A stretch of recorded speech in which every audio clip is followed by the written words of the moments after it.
What's happening, family? It is your man, Courtney Robert Brown Jr. here at Big Boss Filmworks. We are happy, proud, excited, and privileged again to have a true Detroit legend, a man who has seen and lived pretty much it all when it comes to this thing, this street life thing, this player thing that we talk about and that's all over the internet right now. And that is Mr. Tommy Sharp, but better known in these parts as Black Butch, a.k.a. the Black Dispatch. How you doing today, huh? I'm doing pretty fair. Good. So while we got an opportunity, and, again, I thank Butch for finding some time. It's been so much stuff. My brother has been screaming out his name, and this Feds magazine, marking the 10-year anniversary when this all started. Butch had some photos and some insights, there's pictures in here of him and Eddie in London, him and Eddie in Disney World, him with Charlie Moore.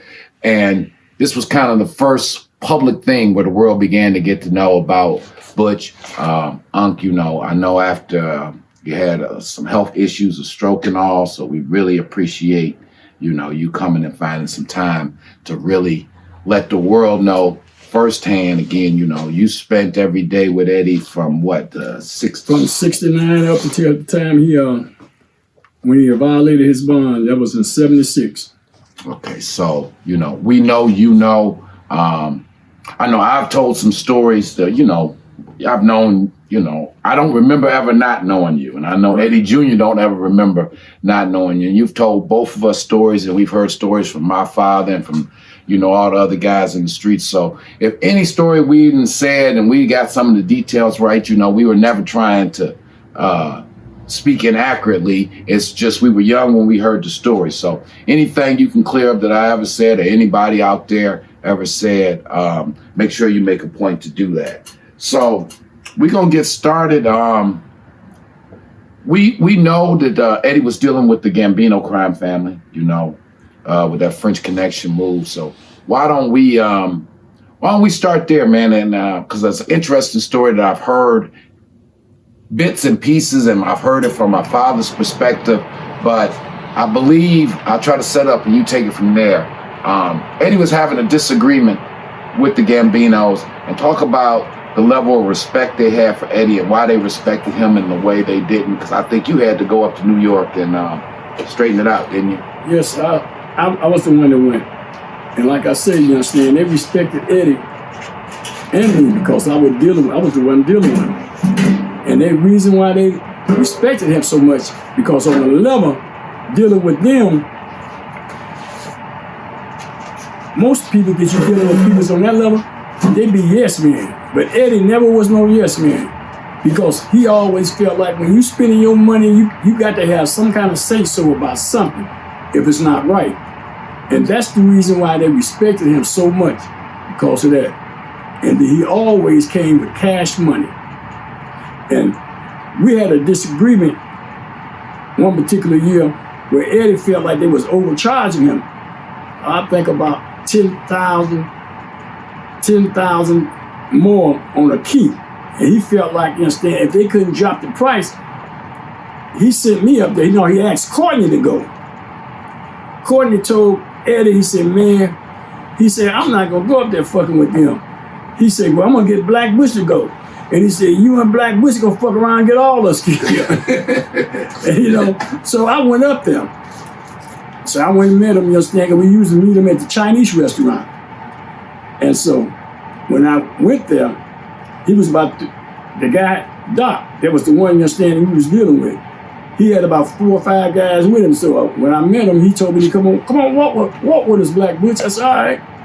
So we went to walking and talking, and I looked up, they was going in the back of the Chinese restaurant, because one while I thought, they might have been the owner of it or some kind of interest or something. So when I went to telling him about Eddie, he didn't feel right that they was overcharging him.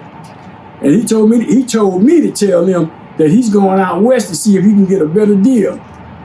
And so he told him, you tell that fat motherfucker, if he don't get his ass back here, he gonna have problems, because he should know how long our arms is.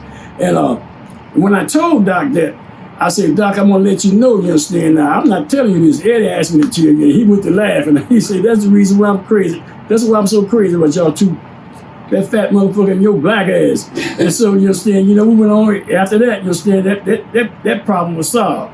And like I say, you understand, dealing with them people, you understand, every time that I would go up there and cop, the product would be the same. Every time, you understand? And that right there, you understand, is a problem, you understand, dealing with people, you understand, files now. Because when you go cop, you understand, you go back the next time, it's a different thing, you understand? That's when you understand, you can't make money like that when you don't know what you're dealing with. And then now, you understand, it ain't no hair on anyway, and I'm a fit now. So like I say, it's a difference dealing with the family, And anytime we had a problem, they would ask us if we had problems, you understand? Because we did, they would straighten it out. But like I said before, we didn't really have no problems because they knew, they had an idea just about who we was dealing with. What's happening, family? It's your man, Courtney Robert Brown Jr., still live, West Africa, Dakar, Senegal. We're here to talk about a little bit today, which was our follow-up project after we had came out with the award-winning book, Motown Mafia, Memoirs of a Kingpin's Kid. I don't know if everyone knows, we actually did another book that wasn't related to the story of my father and Eddie, and that was Mind Right, Money Right. It was kind of our way of giving back. I wanted to share some of the insights and some things that allowed me to have the business success I've had and how that came from, because it's all about exposure, family. When you think bigger, when you've seen bigger, you think bigger. When you know better, you do better. So as I'm sitting here in West Africa, chapter 1 in this book is called When We Were Kings. And I don't know, for you, a lot of people out there, family, may not know that by academia, by schooling, I am a historian. So I've always had a great interest in where I am, where I come from, and what I'm about. In fact, just recently, I took that Ancestry.com test. They send you a little kit, and you send them a little saliva sample, and they can actually tell you, family, where you come from here. So, like, I'm 60% Nigerian, a little bit from Ghana, a little bit from what is now Angola. So, because I think, we talk about in this chapter, When We Were Kings, if we understood that every African American has a cousin and family member here on the continent of Africa, likely in South America, if the brothers and sisters here in Africa understood that they got cousins, we'd put this thing together and we'd be getting money together. And once we figure out that whether you're in South Carolina or Senegal, where I'm at, we're all in the same boat together. So, I was reviewing the book, When We Were Kings. We talk about the black man, Massa Musa, was the richest man that the world has ever known. And that's according to Forbes magazine, right? So if you're not hip on Massa Musa, Google up that name. His empire was right here where I'm sitting now. And just to kind of inspire you, because it wasn't that long ago that a black man was king of this land and controlled the world's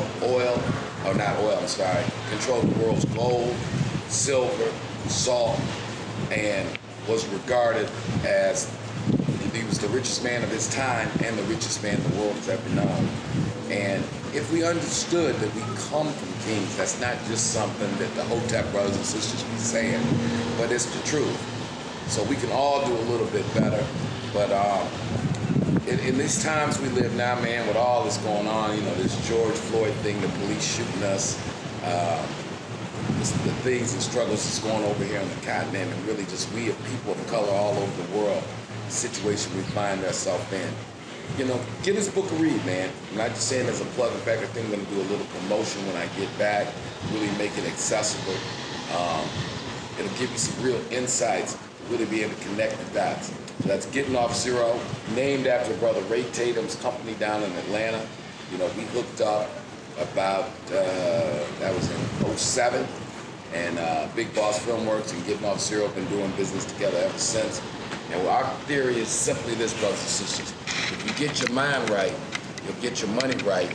And once you get your money right, you can come enjoy some of this beautiful thing that we call planet Earth. So holla at your man.